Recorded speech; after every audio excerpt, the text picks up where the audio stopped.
people are able to say what needs to be said. You make me so. Oh, your mats are on fire, Leo. Oh no. Oh, you make me gay. Just keep me gay. Every single day. On that house party app, you can organize with those people to know what are we going to do in school, what are we going to do in local school boards, what are we going to do with city council. Our grandparents used to have to do that in the basement. Now you're able to do it over your phone. I'm impressed by the level of organization I've seen. Because when I was we have to literally meet for 30 days to plan something that you might strike. I'm not walking all the way over there to get some minis, man. I don't like mini. These kids are able to do it, and these young people and these organizers are able to do it in a blink of an eye. But that. Hi guys, Jason here. I'm just live streaming this event because I want to. Oh, Carl's on me. But you dropped the mention of the house party app. Mike, are you on house party? You use it? Man, I'm never gonna download Tinder because I'm gonna get paired up with this person, like with this random ass author. You'd be one of them Chinese people, yeah, but they're online, like Nintendo Switch girlfriends. Oh. That allows me to speak directly back and forth with people that's a lot cooler than they're not even real people, they're just fucking computers. But you know, I'm still over there tweeting with them angry moms and dads. Shouts out to the old folks. That's one of the days you take think about where we're gonna go storm my world. On this issue. Now get my boat, Mason, I'll come save you. And looking at it now, it is while particularly the Black Lives Matter movement, seeing the level and the difference is that, you know, clearly there was a lot of lessons learned there, and they've applied them now. And so it definitely seems much more cohesive, and that's been impressive. I'll be right back. What has impressed you about what you're seeing? Go, Leo. From these young people that's why I have 3 med kits, so joke's on you. What I've seen be most beautiful about this time is kids have the ability to adjust and move and be like water. I want to go on risky reels. That was good. The skateboard kids came in. So shit. Usually you would see in the 60s, black people look like me. We make public culture. We get our heads split off. Sympathetic whites and allies who truly believe in freedom, justice, and equality. Oh. Now not only are you beating black people, you're dragging off white people. Like it became a tapestry, a unified front. Yes, please. She tagged someone's 50 shield. I don't care. Oh, crack that one there. Die, you helly. There's only 2 people. Die! Give me your helly! I saw those kids first come in as defenders. When police were hacking the people at the time, they held up the skateboard to protect them. Most kids who skateboard, my kids skateboard, most skateboard kids don't look like me, right? But yeah, 200 did you? Literally come in and save protesters from beating, and then they got really frisky and they started attacking back. And I was like, this is, although I don't want violence in the streets because those kids deserve to grow to be adults without being soldiers against the state that their parents pay taxes to. It impressed me that the proletariat showed government work for us. And in this moment, shaking down, just come over to me. Come over to me, so don't help Cameron. No, come over to Mason. It's Mason! Oh, you're such a fat bull twat. Proud that I live in a country that has long promised rarely giving it to people who look like me. Oh, now you can help. It's a bit late now. Hurry up and get my reboot card. He's a boy. He's not even good. Why are you trying to fucking edit in that shit on? Who's watching has noticed. Just get my reboot card. I might need to delete the stream, or I just need to mute. I'm gonna mute Mason for real quick. I didn't even know the Amish saw the news. I was thinking, who told them? Right? It was like, I didn't. Go reboot Mason. I was so impressed. I said reboot Mason. Yeah, so you're seeing all these different types of people that you never thought this I'm issue good. I got 2 of them. Right? I got it kind of reminds me of your music. Your music is unapologetically pro-black. Unapologetically, right? Absolutely. But yet, when you look at a Killer Mike fan, it's across multicultural section of people. Why do you think your music is able to resonate that way, despite the fact that you are also clearly talking to your people? Yeah, I'm proud to be me. I like black people. I'm not making no excuses. I'm not making no apologies coming in the door. Jump out and you can take this heli, and I'll go get the other one. Nothing to do or affecting my love of others. I have a very good friendship with East Indian cousins, Raj and Neil. They own the store right next to Walters. On what's happening. So the heli's coming down. You know about Walters. If you're a big guy from Atlanta, you know about the store right next door. These guys have always just been good to me. Raj went to India. He came. Let me get a better view of this. My wife, these beautiful little elephant characters. He's proud to be Indian. I've learned about being Indian from my Indian friends. When you're truly who you are, I'm a bunch of. How could you be offended? Wait, are you How live? could you not love it a lot? Yeah, I am live. Like, man, I'm a part of the original people on Earth. I'm from the continent that birthed all of that. I think when you wear that proudly and unapologetically, and not from a place of needing someone to be below you, there's no reason for people not to like you. You know, I'm gonna get the heli. Yeah, I'm gonna go get the heli. I got plenty of heroes that don't look like me. There's a portrait of John Brown on my wall in my basement.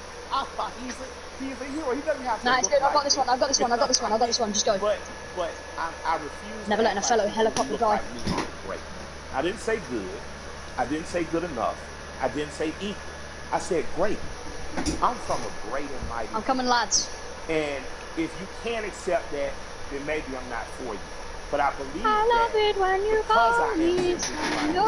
I believe that it's accepted. I remember being on a tour bus, and I'm on there with a bunch of Northeasterners because of course my rap the heli. A white guy. Oh, I see him. I'm gonna, you know what, guys, just for you, like. We're on there and watching Swamp People, and everybody's laughing. I made him stuck in stone for another extra second. Oh, there's another squad pushing. And I look at the room and say, I got more time than any of y'all, and I just walk. They're coming. Yeah. Because it's Move, I'm about to die. I'm a Sakes, man! Yeah, let me just become real quick. On those shows. So I think across cultural lines, across racial lines, people identify with me just because I'm your typical American guy. You know what I mean? And I have some special things. I'm not going to deny them special. You know, I'm a smart kid, went to Morehouse, had an understanding of some cool stuff. I married a beautiful woman, that helps, you know. But I think that ultimately, yeah, I blew one of them up, but like, I blew myself up, and then I died from 1 meter full damage. So I think that people understand that I have the ability not to look past your race or ethnicity, not to look past who you are, and apparently can't even but to look at it and love it, and learn from it, without wanting to co-opt it or be it. What you're talking about, in a very succinct and robust way, is really allyship, and that's been a word that. Yeah, you have a lot of. It sounds like you have a lot of really great allies. Hey, spam F in the chat just to know who's in this chat. I've gotten the question constantly. I assume you have too about how to be an ally. You know, what do I have to do? Right? I've had so many conversations with white people, like really good friends of mine, in the last 2 weeks. Yeah, one of the worst. All right, guys. I appreciate your enthusiasm, but hold on a second, just relax. But that being said, is that what would you say to somebody who wants to not only be an ally but be a good ally? You want to be a good ally in this moment, white corporation, white person with the means. That's a worthy allyship. On a ground level, if you're just working hard every week, you don't know what to do. You're an electrician, you're a plumber. Grab one young man who doesn't look like you, a young woman, and teach them that trade. That's allyship. Allyship isn't just throwing the money. If you got the big money, put it towards somewhere. But on a very real and basic level. My son had an accident with a man named Keith. I bought my son a car. My son Malik, with a very pretty girl in the front seat, rear-ended this guy. Calls me. I pull up the keys, and the police officer, I say, if he'll allow me to handle the privacy, I just don't want to call my insurance company. Can you please stop? Wait, who's playing that music? We could get copyright for this. My son, Keith, in good faith, gave me the opportunity to do that, and me and this man became friends. I don't want to get copyright. I'm literally friends with this white man who told me about Atlanta, pre-white flight and desegregation, who's taught me about fatherhood and the importance of presence in your child's life. That doesn't happen if we're not open for it to happen. So an allyship with white people doesn't have to be an organization that's saving the world. But you do have to do what me and Keith do. You do have to, on blind faith, trust someone who doesn't look like you and allow that person to educate you. So an allyship is not just calling your black friends saying what I do. It's going to black organizations that might be local. Nah, it was good pleasant again. It's calling your friend and saying, what's the next thing you're doing? And I want to be an extra set of papers. Doesn't mean you get to go to black where do you want to go? But it does mean that they say, I'm going to feed people on Skid Row. You show up. and you show up with empathy and care, you do it. I'm going to tell you, we need doctors in that space. We need lawyers in that space. We need legislators in that space. You know, we need the people who are really empowered to be in that space, because there's some things that need to happen. I can't see this event. Once the grassroots people have gotten here, there needs to be money put behind these things. A lot of the problems that we have now that are erupting could have been solved in 96, 2006, 2016, and all these other years, but we chose not to because we trusted the right thing was going to happen. The right thing's not going to happen unless we make it. And after that, you have the potential to truly be brothers and sisters. You have the potential to be past letting cultural, national, religious markers evict the fact that I know that I'm talking and I'm with a human being, and at our very core past any physical difference. My job is to honor the soul of that other human being, so there's no need to have allies because I'm not at war.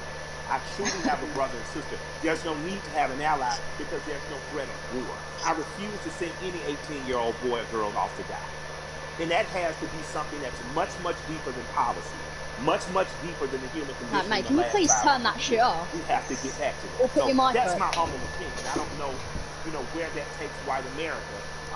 But I hope we stay standing up, fighting together. You know, Mike, we've been having this great conversation, and a lot of people watching, they probably want to know, because again, these things happen in flashes, where 1 minute we're talking about this, everybody's fired up, everybody's willing to do things, and then the next minute, the momentum dies. So how can the people who are watching now, how can they keep this conversation with action, this momentum going? Take this conversation, get 8 to 10 people around you, your neighbors and people who live within 10 square miles, and start to see what you can do to affect. And then connect with other people that may be in closer proximity, 30, 40, 50 miles, even another city or places that are doing it right, that are doing it right in other places.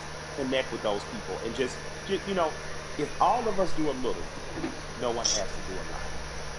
If all of us do a little, if all of us take a little to do, no one will have to do a lot. That's a word right there. If we all do a little bit, nobody has to do a lot. Nobody has to do a lot. Mike, I have enjoyed this conversation like I enjoy every conversation with you. I can certainly talk to you. Yes, it is mutual. The mutual respect and love society right here. Thank you, and more importantly, thank you for everything you do on the ground. I mean, so many people. I mean, I knew that you tell the truth the way it needs to be told, but a lot of people during this time of crisis have been exposed to you and understand that. I mean, you really are for the people. This is called We the People. This is you all day long. So thank you for all the work and all the inspiration, all the words, everything that you're adding to this conversation, and more importantly to this action. With that said, we have to say goodbye, but we don't have to get out of here just yet, because I'm gonna toss this on to my brother Van, who can take it from here. I need help, or I need some help. Jamel and I, we spent the past hour, been talking to Killer Mike, we've been talking to King Walteroth. We also got a chance to see that amazing video from Lil Baby. Jamel, what did you get from your conversation with Killer Mike? I need that Trump splash now. And more importantly to me, what do you make of this moment that we're in? The one thing you can always expect from Killer Mike is blunt honesty. I think that's why a lot of people look at him as a really credible voice right now. He's honest about what he knows and honest about what he doesn't know. So I think when you have those elements, that's going to always make for a pretty good conversation. I'm with you. I mean, this moment at the same time is welcome. It's also a little bit surreal in terms of what took us so long to get here, to make sure that we're not always starting from ground zero every time we have to have a significant conversation about race in this country. Why do you think it's different this time? Because I mean, there have been videos before, and yet people still now act like they're shocked. Help me understand what's different this time from your point of view. What's your theory? It's two things that I think stood out about the George Floyd video. One, there was no real one. And granted, in my mind, we've seen videos where there was no yeah but people nevertheless invented a yeah but. No more rockets. But in this one, there really wasn't one. Even if you were Stretch Armstrong trying to stretch and find one, there just wasn't one. What always has just stuck with me is the look on this officer's face as he was kneeling on George Floyd's neck. It was so cold. It was as if this were Thursday. And he showed such little emotion, remorse, any emotion you want to name, he didn't show any of that as he killed a man in the middle of the street with bystanders looking on. So I think that situation, coupled with the fact we had already been reeling from Ahmaud Arbery, we had already been reeling from Breonna Taylor, and even though the situation wasn't fatal, there was definitely a storm of frustration at what happened with Christian Cooper. So this all together leads us to this moment where finally even the most adamant naysayers who wanted to pretend as if this wasn't a structural problem, what could they say? I mean, there was nothing else that could be said, and I think everybody who was already fed up decided now is the moment, now is the time. The world has slowed down because of COVID-19. If we are going to address this needs to happen now. I've never seen 20, 30 million white people asking black people for leadership. That's interesting because they start going, what do you want me to do? I'm like, well, I don't know. Google is a powerful tool. I don't know. I'm realizing now, though, that this is an honest question. How do you think that we as African Americans and our allies can rise to meet a moment like this and actually accept the fact that we may actually have a couple million new allies, and how do we deal with that? That's new for us. I'm glad you used the word leadership, because there's a difference between us being put in a leadership position and us being put in an educational position. The educational part, we are long past, right? We don't have to be educating anybody else about race. We're not here to soothe you. We're not here to make you feel better. But leadership is something different, and it looks different depending on how you want to I do not like cheddars. Certainly, we are accustomed to being a voice on these issues. We're accustomed to setting the agenda. It's fine if we continue to lead in that direction. I think what we're looking for is, if this were, a relay race, we want to pass the baton. And we what are you guys playing right now? No, still playing Fortnite. To happen to change it. The other part of this race is that you got to be willing to run it just as hard and as fast as we are. Because if you're not, that's why we remain stuck in the flying pattern that we've been in for hundreds of years and decades as we've tried to reconcile this issue. So we have to figure out what is the most useful way of allyship. We see a lot of people throwing statements around. We see a lot of people throwing money around. We need that to be a focused effort, and more importantly, to be vocal about it. I can't take any more double-sidedness. There can be no more other-siderism, if I may make up a word, meaning that you give over here and you're a company that is like, yeah, Black Lives Matter, except for in my boardroom, where they don't, or except for my organizational chart, where they don't. So I'm done with that, right? That's great. Charity's great. Charity doesn't change structural racism, right? What changes it is when you actively look in your building and ask, why aren't there more black people in this building, in this boardroom, in this C-suite? So the allies that we have, what you can do, change the structure and cultures of your companies, of your businesses, of wherever it is you have influence. Start there.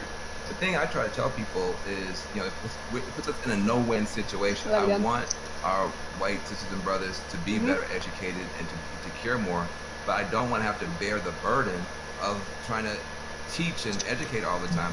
The reason you pay tuition is because it's costly to educate someone. You coming up to me and saying, educate me, that's costly to me emotionally and from a time point of view. Also, I think we have to be very honest.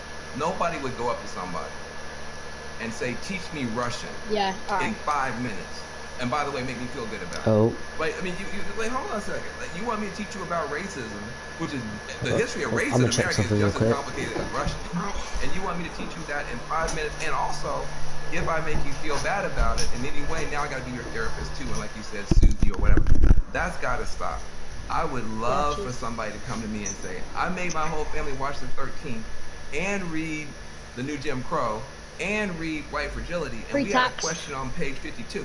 Now, hey, we can have that conversation all day long because you're doing your homework, but don't swap and that the only guns that are in never heard of Google. If you want to know about cryptocurrencies or whatever, you find that stuff out before any black person never heard of it. So I'm sure you can educate yourself about anything you want to know. I have to say something to you because I've never got a chance to talk to you. I feel like I know you because I'm such a big, mad, crazy stan and fan. But I love you to death. I just am so proud of you. I'm saying proud of you almost in passion. I am so proud that you exist. Where do you find the strength to continue to do what you're doing and say what you're saying, even in the face of opposition, to the point where now the whole world has to listen to you? Where did you find the strength when they now one of you have the big pot? I guess maybe this is just Leo, part of the black woman's condition, is that we don't know any other way. And most of us, I come from a line of black women who were just like this. My mother's like this. My grandmother was like this, where it's the old phrase we've all used as black people, making a way out of no way. And scream until they hear you. You know what I'm saying? Is that because the opposite, do the opposite of that is another attack. I can't even afford to do that. I don't know any other mode but to fight for what's right, but to try to stand on the right side of history, but to speak for people who don't have a voice or a platform as large as mine, because somebody did it for me. What advice do you have who want to have these conversations, maybe not as well spoken, not as well read as you might be, but who really are sincere and want to have a conversation? I think you have to start from a point and being real about what some of your beliefs, prejudices, biases are, where they come from, why you learned them. I think if you take anything else beyond race, as we get older, we do a whole lot of unlearning. Young folks, when you get to like your 30s, you do a whole lot of that, right? Yeah, my advice is to always start from a point of truth and honesty and self-awareness. And you'd be surprised what you can get accomplished just by digging into those things. I mean, if you know you come from a racist background, or if you come from where race was talking about a certain way, be honest about what those conversations were and what they taught you. And ask yourself, is this the kind of person that you really want to be? Yeah, I feel like there's a 21st century mindset, 21st century skill set that, everybody's going to need a mindset of empathy. And we're going to be dealing with, people, every color, flavor, every kind of human being ever born. We all have to deal with each other. Because of the internet, because of just the world economy. You're going to be competing against people in China and Nigeria. That's just the world. So you have to have a mindset of empathy to really try to understand where people are coming from. You have to have a skill set of listening. If you understand this conversation, you can talk to black folk, brown folk, Muslims, everybody else. So we're trying to confer a benefit to you. We're trying to make you better. It'll make my life better. It'll make your life better too.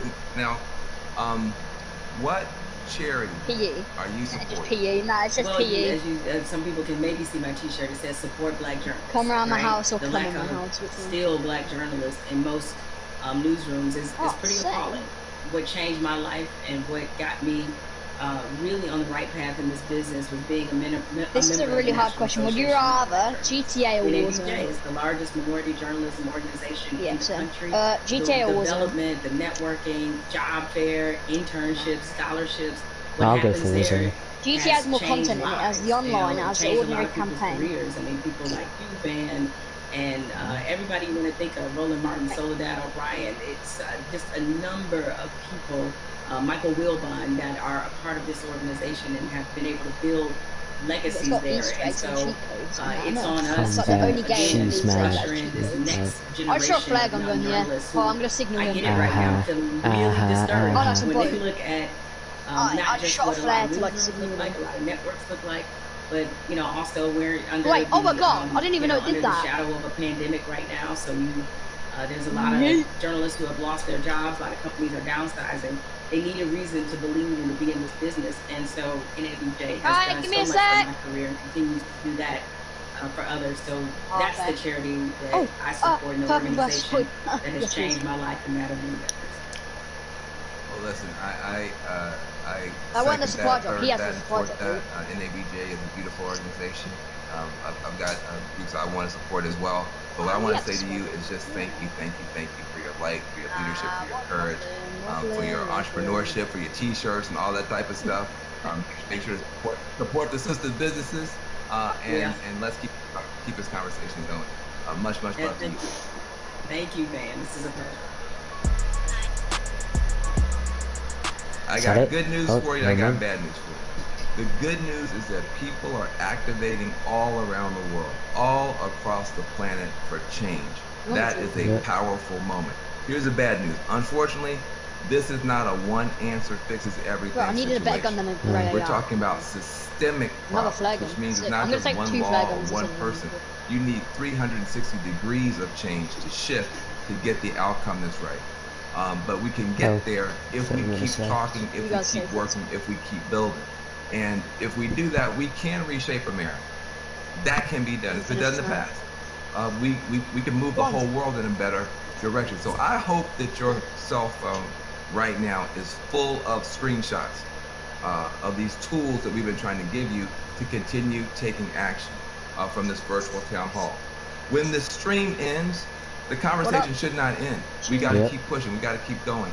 You're in an important moment in history, and what you do is going to determine the outcome. 2020 guys, I don't think you is can going hear to be this talked about just for because of 20 the years, chat, so 100 years, maybe 1,000 years. But the future's not written. Well, it's up to what you and I do and what you and I decide is going to happen. So I want to give a special thanks to the powerful voices that we've had: Elaine Welteroth, Killer Mike, Jamel Hill. Make sure you visit 50percentpledge.org to learn more about the power of money. Also visit my organization, reformalliance.com. We're trying to make a change. Let's be about it, not just talk about it. I'm Banjo. So I guess that's it.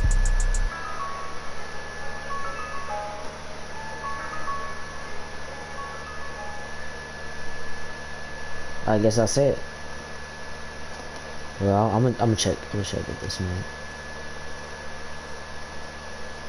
Read the people.